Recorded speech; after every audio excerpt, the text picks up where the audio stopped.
Now, we have this very interesting story. It's a petition presented by Dr. Lukoya Atwoli, who feels that suicidal attempts should be decriminalized. What do I mean by something to be decriminalized? Inamaanisha tu eti the suicidal attempt is something haifai ionekane kama a criminal offense.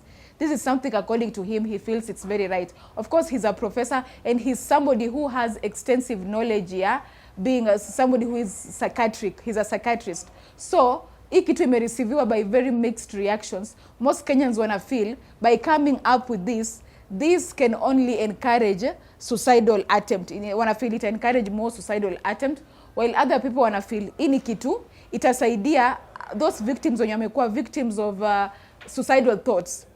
Itawafanya wa feel like part of the society, because most of these victims, after failing to attempt suicide, wao wana feel ni kama they are not part of the society, and so they feel ni kama wako marginalized in a way. So some people do think that hii ni kitu mzuri sana and it will make them feel like part of the community. Share your thoughts about what you think about that. Now on to another interesting story. It is about Tengachi High School. Tengachi High School. Now, sijui, it's like I just feel ni kama we are going back to those days zenye our students walikuwa wanachoma shule, like almost, it was now a norm. It was no longer news almost every single day. Kuna time that was happening and it was no longer news. So we are still processing the Litein Boys High School rampage, and now this has just happened. Tengachi High School. And something very similar to this is that these two schools are in Kericho. What is happening in Kericho, jamani, tuambie.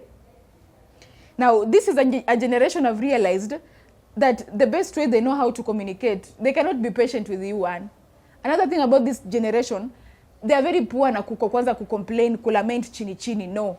This is a generation that will easily act if they feel ni kama wako dissatisfied with what you impose unto them. So, ini generation enye they are so quick to act, na action yao enye wanajua kabisa ni kuchoma shule. So lucky for this school, at least community members will intervene haraka, and the distractions being made haikuwa very immense kama Litein Boys. So kwa community members for coming to intervene, tunawashukuru sana, and this should be a lesson, of course, to principals.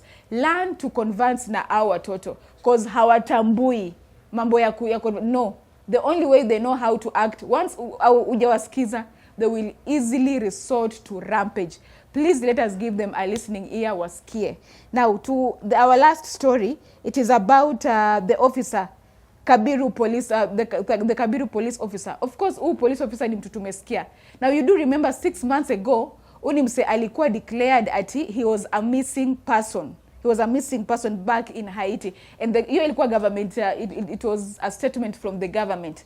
And saizi, when the president was giving us a list of the police officers who lost their lives, this Kabiru police officer was among the fellas who lost their lives. So you can imagine the shock enye the mother alikuwa nayo, realizing that the son, whom they were hoping is just somewhere not traced, will come back very alive, ni mse wanaambiwa kwamba amekufa. So of course hii imekuwa pigo kubwa sana kwa the mother, who is still in shock. Na according to her, he wants a very clear explanation mbona ilishtuliwa kwamba the son died, and all this time this mother was hoping that the son turn out very alive and kicking.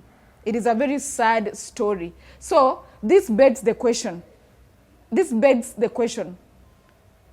Pengine, do you think that the state knew about the demise of this police officer? Now all this time walikuwa tu wanajaribu cover up, ama pia the government is equally shocked about what has just happened?